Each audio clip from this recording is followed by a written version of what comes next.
بسم اللہ الرحمن الرحیم۔ سنو عبید احمد، میں نے باہر جانے کا فیصلہ کر لیا ہے، اس لیے بہتر ہے کہ تم مجھے آزاد کر دو۔ 10 سال کی زندگی ہم نے ساتھ گزار لی اور بہت گزار لی، اب ہم اپنی آگے کی زندگی بھی ساتھ گزاریں، اس کی خواہش نہ مجھے ہے اور نہ شاید تمہیں ہوگی، اس لیے بہتر یہی ہے کہ ہم الگ ہو جائیں۔ میں تمہارے فیصلے کا انتظار کروں گی۔ اس کے بعد وہ رکی نہیں بلکہ کمرے سے باہر چلی گئی۔ میں اپنی جگہ بت بنا بیٹھا ہلتے پردے کو دیکھتا رہا، پھر بیتا کل ایک فلم کی طرح ذہن کے پردے پر ابھرنے لگا۔ میری زندگی کا مقصد صرف 3 لوگ تھے: حمید میرا دوست، شہنی میری محبت اور خود میری ذات۔ والد کا انتقال بچپن میں ہی ہو گیا تھا اور جب ماں بھی گزر گئی تو میں ممبئی آ گیا۔ یہاں اپنے پرانے واقف کار سے ملا کہ شاید یہ کچھ بندوبست کر دے۔ خیر، انہوں نے اتنا کیا کہ مجھے ایک کمرہ دلا دیا جس میں پہلے سے ہی ایک کرایہ دار موجود تھا۔ میں نے بھی سوچا سڑکوں پر رات گزارنے سے بہتر ہے کہ اس کمرے میں رہ لیا جائے۔ رات کو میری ملاقات اپنے ساتھی سے ہوئی۔ حمید اچھا لڑکا تھا، میرا بہت خیال رکھتا۔ بہت جلدی ہم دونوں بہت اچھے دوست بن گئے۔ پھر ایک دن مجھ سے حمید نے کہا، یار میرے آفس میں ایک ویکینسی نکلی ہے، تم اپلائی کرو، ہو سکتا ہے کہ قسمت چمک جائے۔ ایسے کیسے چمک جائے گی قسمت؟ تم ہی تو کہتے ہو اس شہر میں بغیر سفارش کے کچھ نہیں ہوتا۔ میں نے دکھے دل سے کہا، وہ تو ٹھیک ہے مگر کہیں کہیں کچھ نیکی باقی ہے۔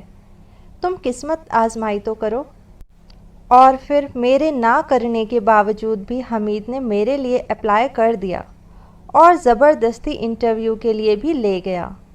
انٹرویو میں جو سوالات پوچھے گئے میں نے ان کا جواب اس طرح دیا کہ وہ مطمئن ہو جائیں، جو میں کہہ رہا ہوں اس پر مجھ سے زیادہ انہیں یقین آ جائے۔ ویسے بھی ان جگہوں پر کانفیڈنس دیکھا جاتا ہے اور یہ اکیلی ایسی چیز تھی جس کی مجھ میں کمی نہ تھی۔ ویسے بھی انسان کی اپنی صلاحیت تو برائے نام ذریعہ ہے، اصلی صلاحیت تو اعتماد کے ذریعے ہی پیدا ہوتی ہے۔ کچھ ہی دنوں بعد میرا اپائنٹمنٹ لیٹر بھی آ گیا۔ اس دن میں کتنا خوش ہوا تھا، لفظوں میں بیان ہی نہیں کر سکتا۔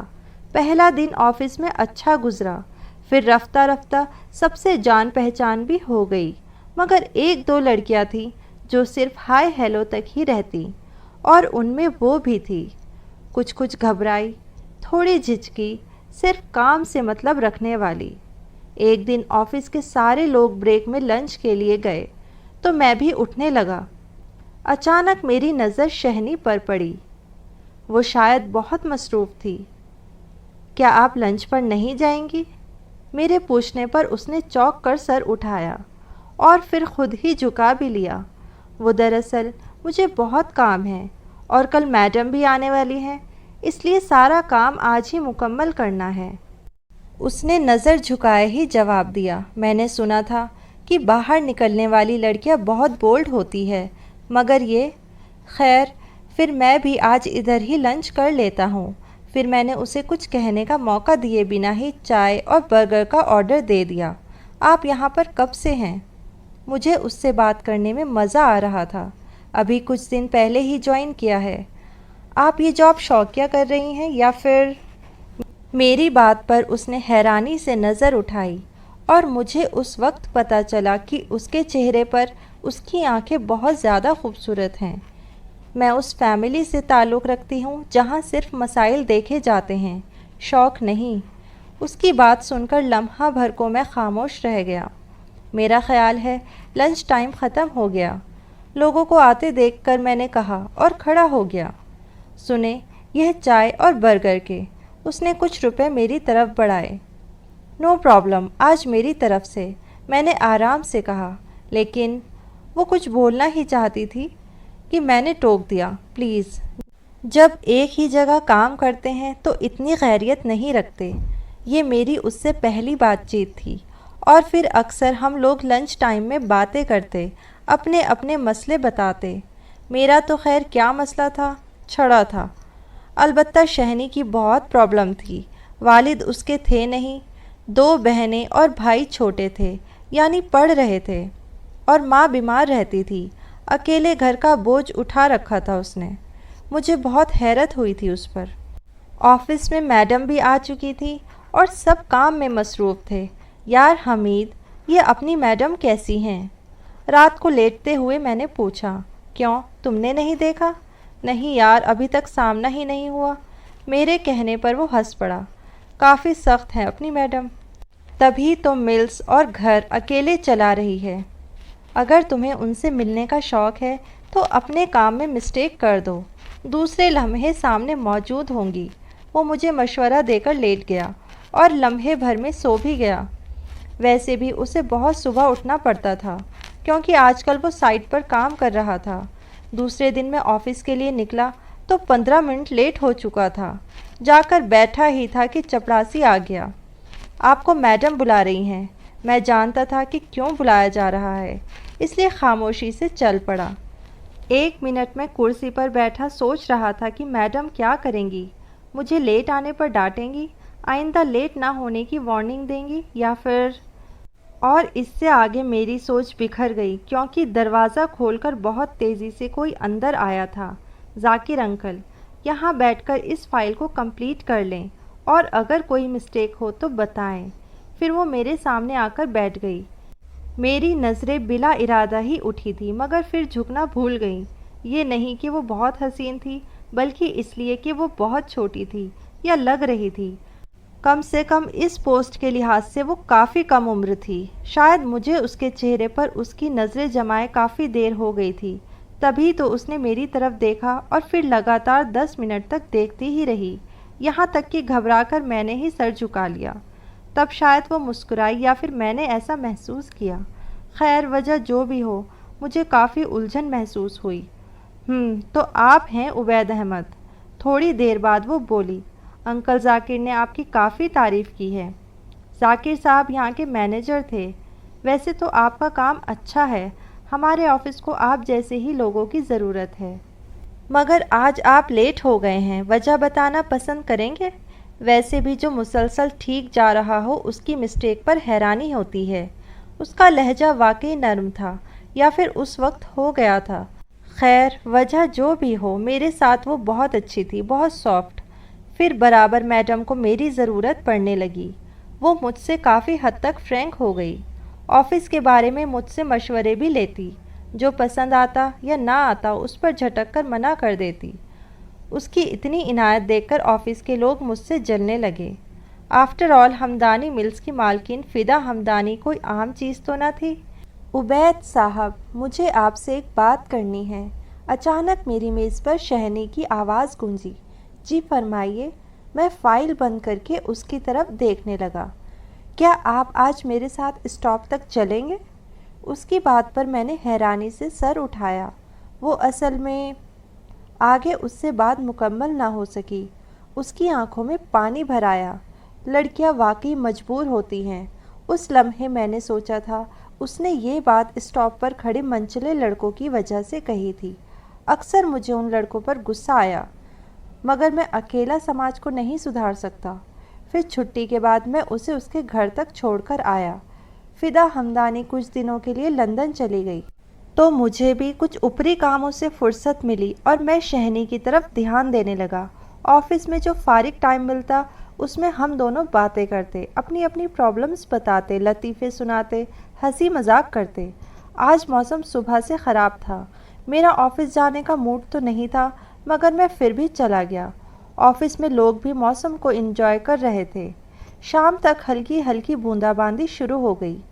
آفس آف ہونے کے بعد ہم باہر نکلے تو بارش نے زور پکڑنا شروع کر دیا۔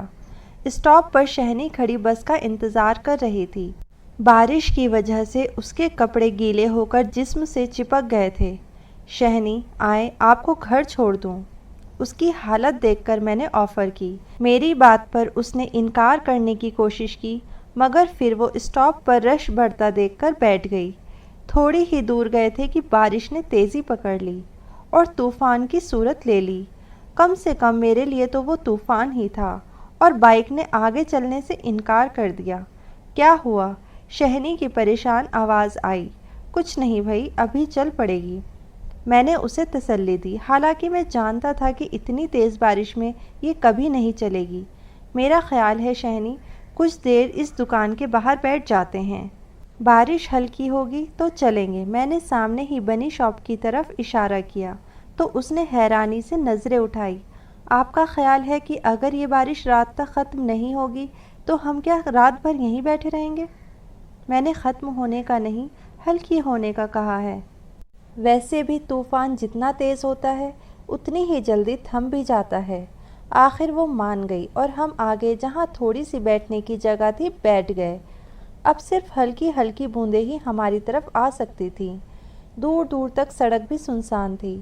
عبید صاحب، مجھے بہت ڈر محسوس ہو رہا ہے۔ اس کی بات پر میں ہنس دیا۔ لڑکیاں واقعی ڈرپوک ہوتی ہیں۔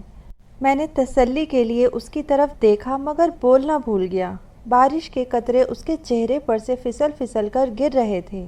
آنکھوں میں ایک خوف تھا اور کپڑے گیلے ہو کر تماشا دکھا رہے تھے۔ بے اختیار میرا ہاتھ اس کے چہرے کی طرف بڑھا اور پھر واپس گر گیا۔ میں اس کے قطرے صاف کرنا چاہتا تھا، اس کو تسلی کے دو بول کہنا چاہتا تھا، مگر میں کچھ نہ کر سکا۔ ایک طوفان باہر تھا اور دوسرا میرے اندر۔ مجھے اس وقت ہی معلوم ہوا تھا کہ مجھے شہنی سے محبت ہو گئی ہے۔ پھر میں نے سب سے پہلے حمید کو بتایا۔ بہت اچھے یار، اگر نیت نیک ہے تو بہت جلدی کامیابی بھی ہوگی۔ تو دوسرے دن میں آفس گیا۔ میری بے اختیار نظر شہنی کی طرف بڑھی اور وہ بھی مجھے ہی دیکھ رہی تھی۔ میرے دیکھنے پر اس کی نظریں جھک گئی اور چہرے پر سرخی چھا گئی۔ میں سمجھ گیا دونوں طرف آنکھ برابر لگی ہوئی ہے۔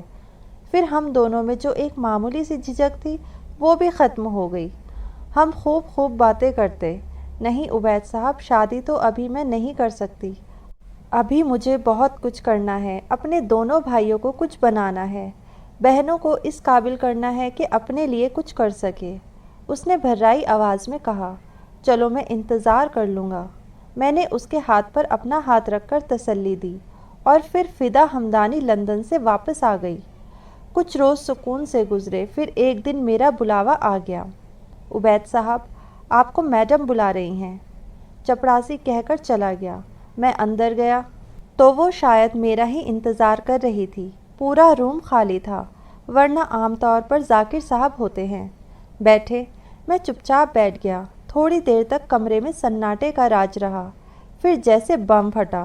عبید صاحب، شادی کریں گے مجھ سے؟ وہ بہت جلد باز لڑکی تھی، تبھی تو بغیر کسی جھجک کے صاف بات کہہ ڈالی۔ مگر میرے تو ہوش اڑ گئے۔ مجھے اعتماد پسند تھا، میں خود پر اعتماد تھا، مگر لڑکیوں میں مجھے ایک حد تک ہی اعتماد اچھا لگتا تھا۔ میں گمسم اس کی صورت دیکھتا گیا۔ جواب دینے میں اتنی دیر؟ وہ میری خاموشی پر بولی۔ میں سوال نہیں سمجھا۔ عبید احمد، میں فدا ہمدانی، ہمدانی ملز اور ہمدانی انڈسٹریز کی مالکین اور شیخ ہمدانی کی اکلوتی بیٹی آپ سے پوچھ رہی ہوں کہ آپ مجھ سے شادی کریں گے یا نہیں؟ نہیں، میرے منہ سے بے اختیار نکلا۔ وجہ؟ اسے بہت حیرانی ہوئی تھی، شاید اسے اس جواب کی امید نہیں تھی۔ آخر کیا وجہ ہے جو آپ انکار کر رہے ہیں؟ دولت، شہرت، عزت، آخر کس چیز کی کمی ہے؟ نہ تو عمر زیادہ ہے اور نہ شکل ہی بری ہے، پھر کیا وجہ ہے؟ وہ یقیناً جھنجھلائی تھی۔ میں اسے وجہ بتانا چاہتا تھا، لیکن پھر اچانک شہنی کا خیال آ گیا۔ ابھی اس کی منزل بہت دور تھی، میں اسے کیسے رسوا کر دیتا؟ میں خاموشی سے جانے کے لیے کھڑا ہو گیا۔ بہتر ہوگا عبید صاحب آپ مجھے کل تک معقول وجہ بتا دیں، مجھے جاتے دیکھ کر اس نے کہا تھا، اور پھر سب سے پہلے اس بات کا ذکر میں نے حمید سے ہی کیا تھا۔ مجھے یقین نہیں آ رہا یار، کہاں تم کہاں میڈم؟ وہ مان ہی نہیں رہا تھا۔ تو پھر تم یقین کیوں نہیں کر لیتے؟ میں نے تب کر کہا، یار مجھے بہت خوشی ہو رہی ہے، کہیں خوشی کے مارے میرے دل پر اٹیک ہی نہ ہو جائے۔ ہارٹ اٹیک کیوں، ہارٹ فیل کیوں نہیں؟ میں نے جل کر کہا، لعنت ہے تم پر، ایک تو میں تمہاری خوشی پر خوش ہو رہا ہوں اور تم میرے ہارٹ فیل کی باتیں کر رہے ہو۔ وہ ناراضگی سے بولا، میں نے تم سے خوش ہونے کو نہیں کہا، مجھے مشورہ دو کہ میں کیا کروں؟ جھٹ پٹ ہاں کہہ دو۔ دماغ خراب ہے؟ ایسے کیسے ہاں کہہ دوں؟ آخر میں نے شہنی سے عشق کا دعویٰ کیا ہے۔ ہاں تو محبت شہنی سے ہی کرو، شادی فدا ہمدانی سے کر لو۔ اس کے آرام سے کہنے پر میں بری طرح چڑ گیا۔ کیا بک رہے ہو؟ پاگل ہو گئے ہو کیا؟ ابھی تمہارا دماغ ٹھکانے پر نہیں ہے۔ ایسا کرو ابھی خوش ہو لو، کل مشورہ دینا۔ میں ناراضگی سے اٹھنے لگا، لیکن اس نے ہاتھ پکڑ کر بٹھا لیا۔ یار تو ناراض ہو گیا۔ پھر وہ شروع ہوا، دیکھو تم شہنی سے محبت کرتے ہو، بے شک کرتے رہو، مگر حقیقت یہ ہے کہ تم شہنی سے شادی نہیں کر سکتے۔ وہ مسائلوں میں گھرے گھر سے تعلق رکھتی ہے، جہاں صبح ہی شروع پریشانی سے ہوتی ہے۔ اپنے گھر والوں کو اس نے ہی منزل تک پہنچانا ہے، اور جب وہ شادی کرنے کی پوزیشن میں ہوگی تو نہ جانے کیا حالات ہوں۔ حالات چاہیں کچھ بھی ہو، میں شہنی کو نہیں بھول سکتا۔ تمہاری مرضی، مگر کل جب فدا ہمدانی تم سے پوچھے گی تو کیا کہو گے؟ صاف کہہ دوں گا کہ میری محبت کوئی اور ہے۔ پھر جانتے ہو کیا ہوگا؟ ہاں، زیادہ سے زیادہ نوکری چھوڑنی پڑے گی۔ پھر تم لمبے عرصے کے لیے بیکار ہو جاؤ گے۔ جہاں نوکری کے لیے جاؤ گے دھتکارے جاؤ گے، ہر جگہ سورس مانگا جائے گا، جو کہ تمہارے پاس ہوگا نہیں۔ پھر شہنی تو کچھ عرصے بعد شادی کے قابل ہو جائے گی، مگر تم ایک عرصے تک کسی قابل نہ رہو گے۔ کیوں؟ مجھے اگر بڑی سروس نہ ملی تو میں چھوٹے پر گزارا کر لوں گا، اور پھر شہنی بھی تو میرا ساتھ دے گی۔ میں ہار ماننے کو تیار نہیں تھا۔ پہلی بات تو یہ ہے کہ شہنی کی ماں تمہیں چھوٹی موٹی نوکری میں قبول نہیں کرے گی، کیونکہ اپنی بیٹی کی حالت دیکھ کر وہ اسے یقیناً اچھے کمانے والے شخص کے ساتھ اس کی شادی کرے گی، اور خود شہنی اتنی پریشانیوں سے نکل کر آئے گی تو کیا تمہارے گھر کا بوجھ بانٹ سکے گی؟ اس کی خواہش یہی ہوگی کہ وہ عام عورتوں کی طرح بیٹھ کر کھائے، ہر سہولت اسے ملے۔ میری مانو تو فدا ہمدانی کے لیے ہاں کر دو۔ دل سے نہیں، دماغ سے سوچو۔ دل کی باتوں میں آؤ گے تو دیوانے ہو جاؤ گے۔ مگر یار، یہ عشق کا طوفان ہے، طوفان کوئی سا بھی ہو، جلدی چڑھتا ہے اور جلدی اتر بھی جاتا ہے۔ وہ ساری رات میں نے سوچتے ہوئے گزاری، اور پھر وہی رات نہیں 3 دن تک مسلسل سوچتا رہا۔ اگر شہنی کو چھوڑنے کا خیال آتا تو یہ سوچ کر کہ شہنی میرے بارے میں کیا سوچے گی، وہ تو بالکل بکھر جائے گی۔ خیر، آخری فیصلہ میرا شہنی کے حق میں ہی تھا۔ پھر جب میں آفس گیا تو شہنی آ چکی تھی۔ اس نے مجھے دیکھا اور خاموشی سے کام میں لگ گئی، جبکہ ہمیشہ وہ مجھے دیکھ کر مسکراتی تھی۔ اس کی آنکھوں میں حیا اتر آئی تھی، مگر آج لنچ ٹائم میں نے شہنی کو روک لیا۔ موڈ خراب ہے؟ آپ نے یہی پوچھنا تھا؟ نہیں، ایک بات بتانی تھی۔ میں نے اسے سب کچھ بتانے کا فیصلہ کر لیا۔ اصل میں شہنی فدا ہمدانی نے مجھے پرپوز کیا ہے۔ میری بات پر وہ نہ حیران ہوئی اور نہ ہی دکھی، بلکہ مسکرا کر بولی، مبارک ہو۔ ویسے آج کل لڑکیاں ہی پرپوز کر رہی ہیں۔ پلیز شہنی، میں مذاق نہیں کر رہا۔ تو میں کب مذاق کر رہی ہوں؟ مگر تمہیں تو حیرت ہونی چاہیے تھی۔ حیرت کیسی؟ یہ تو خوشی کی بات ہے۔ اگر ایسا ہے تو آپ کو قبول کرنے میں دیر نہیں کرنی چاہیے۔ مگر شہنی، میں تو تم سے محبت کرتا ہوں۔ میری بات سن کر وہ تلخی سے ہنسی۔ کیا ہے یہ محبت؟ دل کا روگ، دماغ کی خرابی، وقت کی بربادی، دنیا سے بغاوت، فضول ہے یہ محبت، اور ہم جیسوں کو تو محبت کرنی بھی نہیں چاہیے۔ محبت کے جوگی محبت کے روگی کہلاتے ہیں، اور مجھے ابھی بہت کچھ کرنا ہے، اس لیے نہ میں محبت کر سکتی ہوں اور نہ روگ لگا سکتی ہوں۔ تمہاری باتیں سن کر مجھے افسوس ہو رہا ہے شہنی۔ افسوس تو مجھے بھی ہو رہا ہے، مگر میں مجبور ہوں۔ اگر تم فدا ہمدانی کو منع کرو گے تو جانتے ہو کیا ہوگا؟ دونوں ہی نوکری سے نکالے جائیں گے۔ تم تو لڑکے ہو، اتنی ذمہ داری بھی نہیں ہے تم پر، مگر میں ایک لڑکی ہوں، ذمہ داریوں کا بوجھ ہے مجھ پر۔ اپنی ذمہ داریاں اگنور کر کے میں اپنے لیے فیصلہ نہیں کر سکتی۔ میں ایک شخص کو چھوڑ تو سکتی ہوں، مگر اپنے ساتھ نتھی لوگوں کو نہیں۔ مجھے معاف کر دینا عبید احمد، میں بے وفا نہیں ہوں، مگر میں وفا نہیں کر سکتی۔ اور ہاں، فدا ہمدانی کو منع مت کرنا، آخر کسی کو تو منزل ملے۔ اور یہ مجبوریوں کی داستان سنا کر شہنی الگ ہو گئی۔ شادی والے دن مجھ سے حمید نے کہا تھا، جو ہو گیا اسے بھول جاؤ اور پریزنٹ میں زندہ رہو۔ میں تمہیں خوش دیکھنا چاہتا ہوں۔ میں خوش نہیں ہو سکتا، میں نے ہارے ہوئے لہجے میں کہا۔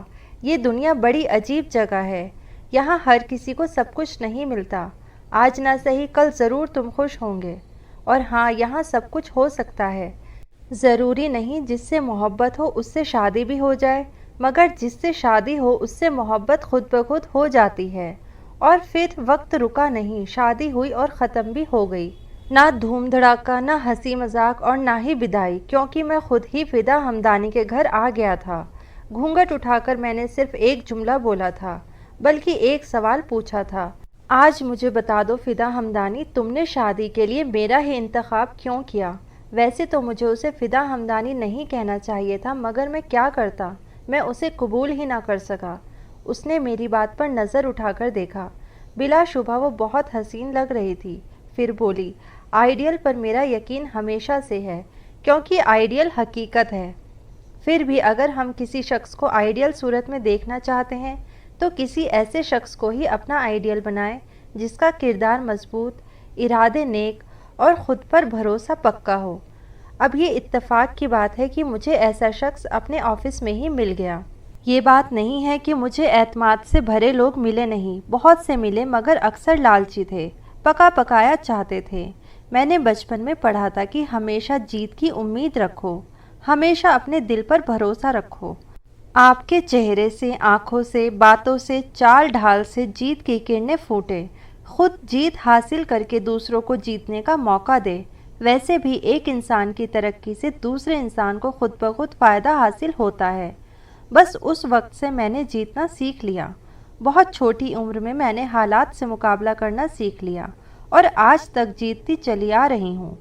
وہ ایک شان سے بولتی چلی گئی اور میری ذات گم ہوتی چلی گئی، اور پھر میں کبھی اس سے ایک لفظ بھی نہیں بولا۔ میں اس کے ساتھ ایک کمرے میں رہا، ایک بستر پر سویا، مگر کبھی اس کو چھوا تک نہیں۔ کبھی بلا ضرورت بات نہیں کی۔ وہ جتنا قریب آتی میں اتنا دور بھاگتا، وہ بات کرنا چاہتی میں منہ موڑ لیتا۔ غرض کی میں نے اپنے ہر انداز سے نفرت ظاہر کی۔ میں اسے جتا دینا چاہتا تھا کہ وہ جیتی نہیں ہے، یہ آخری بازی ہے جو وہ ہاری ہے۔ میں اسے جیت کے نشے میں نہیں دیکھ سکتا تھا، کیونکہ اس کی جیت میری ہار تھی، اور میں اپنی ہار کیسے قبول کر لیتا؟ میں نے سب سے تعلق توڑ لیا۔ ملز میں شہنی کام کرتی تھی، اس لیے میں نے ملز چھوڑ کر ہوم جوائن کر لیا اور زندگی کی گاڑی چلنے لگی۔ یہ نہیں کہ اس عرصے میں فدا ہمدانی نے مجھ سے بات نہیں کی۔ اس نے مجھ سے بات کرنے کی کوشش کی، میری بے رخی کی وجہ پوچھی اور اپنی غلطی بھی پوچھی کہ شاید اس کی کسی غلطی کی وجہ سے میرا دل خراب ہوا ہو، مگر میں بول کر نہیں دیا۔ وہ خود ہی بولتی اور آخر میں چپ ہو جاتی۔ پھر اس کا اس نے یہ حل نکالا کہ خود کو بہت مصروف کر لیا۔ صبح کی گئی رات کو آتی اور آ کر سو جاتی۔ پھر کچھ دن گزرے کہ اس نے اپنا کمرہ بھی الگ کر لیا۔ الگ ہوتے وقت اس نے کہا تھا، میں نہیں سمجھتی عبید احمد میں نے کوئی غلطی کی ہے۔ میں نے جائز طریقے اور تمہاری رضامندی سے تم سے شادی کی ہے، مگر تمہارا رویہ میری سمجھ سے باہر ہے۔ تم چاہتے تو منع کر دیتے، نہ کرتے شادی، اگر کر لی تو نبھاتے بھی۔ میں نے فیصلہ کیا ہے کہ مجھے دوسرے روم میں شفٹ ہو جانا چاہیے۔ قریب ہو کے بھی بہت فاصلے ہیں، پھر زیادہ اچھا ہو کہ یہ فاصلے نظر بھی آئیں۔ اور ہاں عبید احمد، جس دن میں سمجھی میں ہار گئی اس دن میں فیصلہ کر لوں گی۔ اب وہ فیصلے کی ذمہ داری مجھ پر ڈال گئی ہے۔ اس کا مطلب یہ ہے کہ وہ ہار گئی۔ آج 10 سال کے بعد صحیح، مگر میں نے اسے ہرا دیا۔ اس کی ہار سے مجھے خوش ہونا چاہیے۔ میں نے ایک لڑکی کا انتقام دوسری لڑکی سے لے لیا۔ میں نے شہنی کو چاہا تھا، مگر شہنی نے مجھے کیا بنا دیا؟ ظالم! آج فدا ہمدانی کا مجھے جشن منانا چاہیے تھا، مگر میں کیا کروں، میں خوش نہیں ہوں۔ جس بات کا میں انتظار کر رہا تھا وہ تو ہو گئی، پھر مجھے خوشی کیوں نہیں ہو رہی؟ ان 10 سالوں میں کیا نہیں ہوا؟ حمید نے شادی کر لی، سکون کی زندگی گزار رہا ہے۔ شہنی کی بھی شادی ہو گئی اور وہ ملک سے باہر چلی گئی، یقیناً خوش بھی ہوگی۔ پھر میں نے کیوں اپنی زندگی کو بے رحم کر لیا؟ میں نے سب کا بدلہ صرف فدا ہمدانی اکیلی سے کیوں لیا؟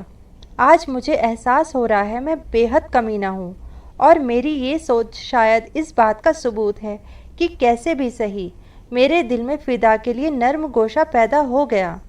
شاید مجھے اس سے محبت ہونے لگی ہے۔ مجھے حمید کی بات یاد آنے لگی جو وہ ہمیشہ کرتا تھا، اور مجھے ہمیشہ چڑ ہوتی تھی۔ جس سے شادی کی جائے اس سے محبت خود بخود ہو جاتی ہے، اور واقعی یہ بات آج میری سمجھ میں آئی تھی۔ میں نے دوبارہ اپنی 10 سالہ زندگی پر غور کیا اور اس نتیجے پر پہنچا کہ مجھے فدا سے معافی مانگ لینی چاہیے۔ میں یہ سوچ کر اٹھا اور فدا کے کمرے میں آیا۔ وہ مجھے اپنے کمرے میں دیکھ کر حیران نہیں ہوئی، کیونکہ وہ شاید فیصلے کے انتظار میں تھی۔ اس کے چہرے پر پریشانی تھی، خوف تھا اور ہار مان لینے کا اعلان تھا، مگر وہ پھر بھی مضبوط بنی کھڑی تھی۔ میں بے رحم انسان نہیں تھا، مگر نہ جانے کیوں ہو گیا تھا۔ تم فیصلہ کیوں کرنا چاہتی ہو فدا؟ میں نے شاید پہلی دفعہ اس کا نام اس کے سامنے لیا تھا۔ یہ تم اپنے دل سے پوچھو۔ عرصہ ہوا میں نے دل سے پوچھنا چھوڑ دیا۔ ایک بات پوچھوں عبید احمد، کیا واقعی تمہیں شہنی سے عشق ہوا تھا؟ میں جیسے بھوچال کی لپیٹ میں آ گیا۔ پہلی دفعہ میں گونگا ہو گیا تھا، پھر وہ خود ہی بولنے لگی۔